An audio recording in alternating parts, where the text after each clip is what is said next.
नमस्कार दोस्तों, स्वागत है हमारे चैनल सनातन वैदिक ज्ञान पर। दोस्तों, अगर आप जीवन में कुछ सीखने की चाह रखते हैं तो हमारे चैनल को सब्सक्राइब करें। क्या हो सकता है ओम मंत्र का रहस्य? हमें यह तो पता ही है कि ओम मंत्र के उच्चारण से मन को शांति मिलती है और सकारात्मकता बढ़ती है। परंतु क्या इसके अतिरिक्त भी ओम मंत्र का कोई गूढ़ रहस्य है? ओम का रहस्य जानने से तुम्हें ब्रह्मांड के सीक्रेट कोड 369 में से 3 नंबर वाली पहली चाबी मिल जाएगी, जिससे आप सबसे बड़े खजाने के सभी ताले खोल सकते हैं और संसार में सबसे अमीर व्यक्ति भी बन सकते हो। और साथ में यह भी जान सकते हो कि आत्मा क्या है, मोक्ष क्या है, ब्रह्मा क्या है, तुम संसार में क्यों आए हो और तुम्हारा उद्देश्य क्या है। और अगर तुमने ओम के रहस्य को नहीं जाना तो तुम्हारे पास अरबों खरबों रुपए होने के बावजूद भी तुम संसार के सबसे गरीब और भीखमंगे व्यक्ति ही रहोगे। और ओम मंत्र का यह रहस्य तुम वेदों और उपनिषदों से प्राप्त कर सकते हो, लेकिन अगर तुम्हारे पास इतना समय नहीं है कि तुम इनका अध्ययन कर सको तो आपको हमारी इस प्रस्तुति को अंत तक एकाग्रचित्त होकर जरूर देखना चाहिए। ओम सनातन धर्म का प्रतीक है और यह शिव का भी प्रतीक है। ओम एक ऐसी ध्वनि या मंत्र है जो अनगिनत रहस्य को अपने अंदर समेटे हुए है। और अमेरिका की ऑक्सफोर्ड यूनिवर्सिटी में डायरेक्टर रह चुके पीटर रसेल ओम मंत्र पर गहन अध्ययन कर रहे हैं और उन्होंने E=mc² को ओम=mc² के समकक्ष बताया है। और वो कहते हैं कि यह सूत्र चेतना की अभिव्यक्ति को दर्शाता है। ओम ही ब्रह्मांड की एक ऐसी ऊर्जा है जिससे यह ब्रह्मांड बना है। यूनाइटेड स्टेट में अलग अलग जगह पर रिसर्च चल रहा है कि ओम की ध्वनि का हमारे शरीर पर क्या असर पड़ता है।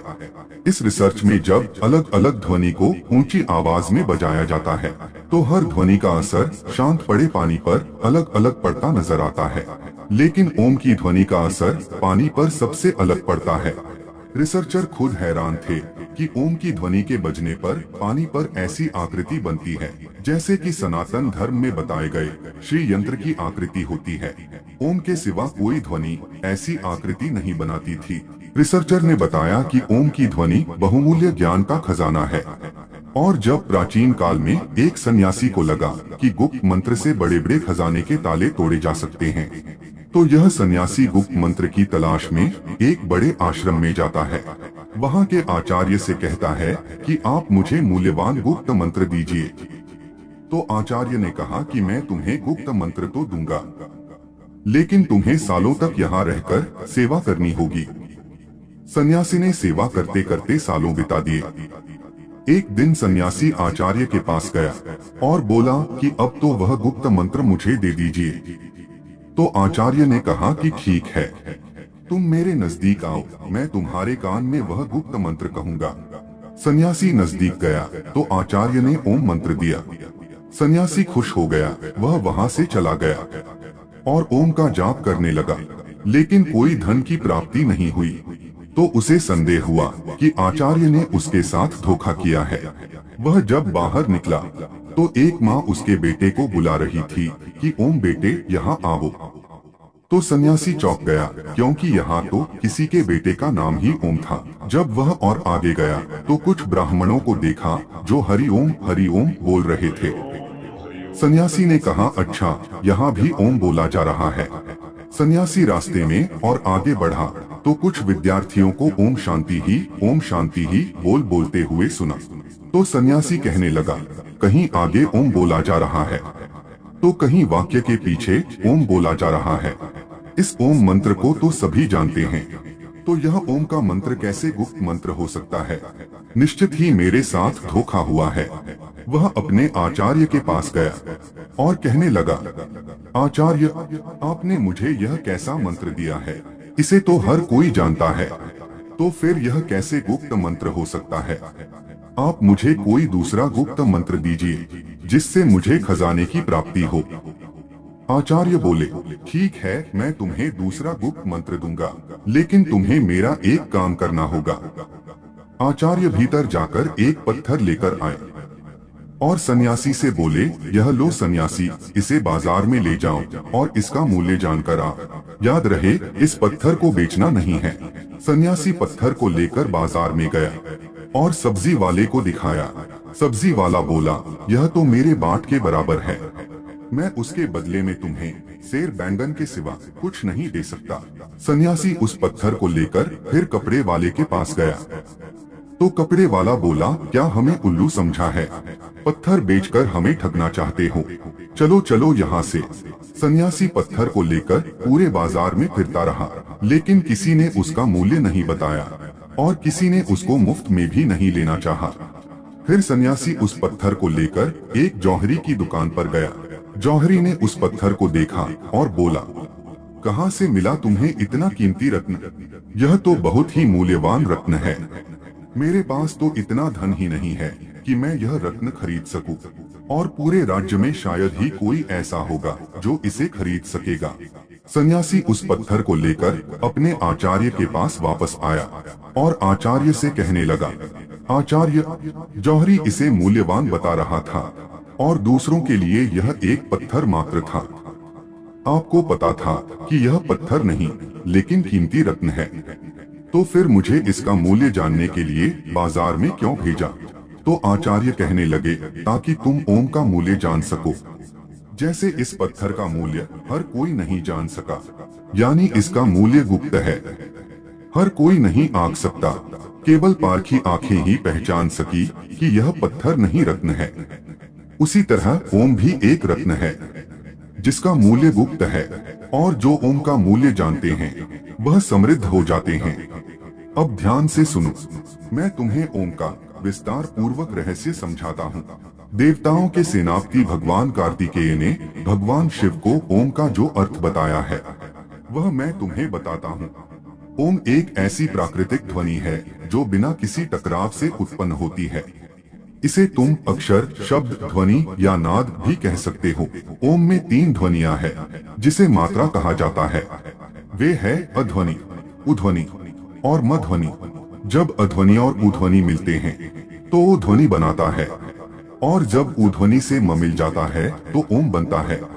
ओम की 3 ध्वनियों से ही समस्त विश्व की सभी भाषाएं और बोलियां बनती है, और गूंगा भी अध्वनि, उध्वनि और मध्वनि यह 3 ध्वनियां बोल सकता है।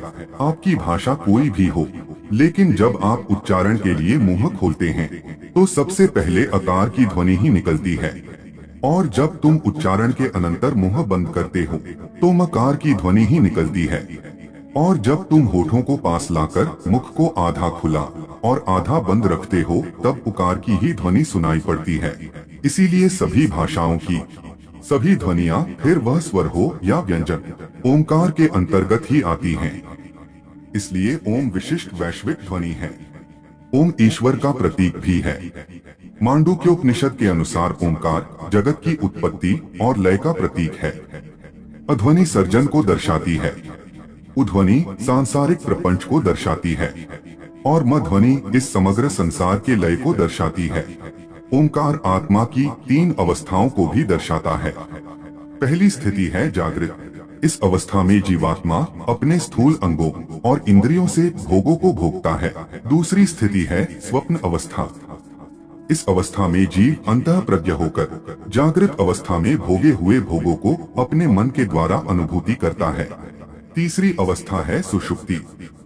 इस स्थिति में जीवात्मा आनंदमय ज्ञान स्वरूप हो जाती है और ज्ञान से परमानंद को प्राप्त करती है, और इन तीनों अवस्था के बाद आत्मा ब्रह्मलीन हो जाती है। इस अवस्था में आने के बाद आत्मा अद्वैत शिव ही शिव रह जाती है। अब उसे जीव, जगत और ब्रह्म के भेद का प्रपंच नहीं रहता, और उसे अनाहत नाद ओम सुनाई देता है। अनाहत नाद कोई ध्वनि नहीं है, लेकिन अनाहत एक अनुभूति है जिसमें आत्मा कहती है कि अहम ब्रह्मास्मि, शिवोहम, मैं ही ब्रह्म हूँ, मैं ही शिव हूँ, मैं ओंकार हूँ। मैंने ही जगत के रूप में अपना विस्तार किया है। मैं ही शेर हूँ जो मेरे ही हिरण रूप को मारने जा रहा हूँ। मैंने ही अपने पुत्र के रूप में जन्म लिया है, और मैं ही मेरे माता पिता के रूप में जन्म ले चुका हूँ। इस संसार में केवल मैं ही हूँ, मेरे सिवा कोई नहीं है। बोलने वाला भी मैं ही हूँ और सुनने वाला भी मैं ही हूँ। सांप बनकर मैं ही अपने आप को डसने जा रहा हूँ, और मैं ही उससे बचने के लिए दौड़ रहा हूँ।